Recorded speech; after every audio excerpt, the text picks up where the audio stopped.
Hello guys, in today's video, I'm going to show you how to remove a payment method from your Roblox account. Let's begin. First, open your browser and log into your Roblox account. Then click on the gear icon over here at the top right corner. Select settings.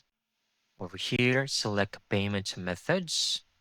And you will see all of your saved credit, debit cards, or other payment methods you have added here. Just simply find the payment method you would like to remove, then click on the remove button next to it.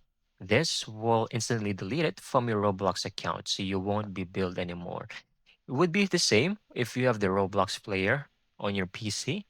Go over here, click on more, go to settings, then payment methods, and it will just show you all of your payment options over here. And then click on remove. And that's it.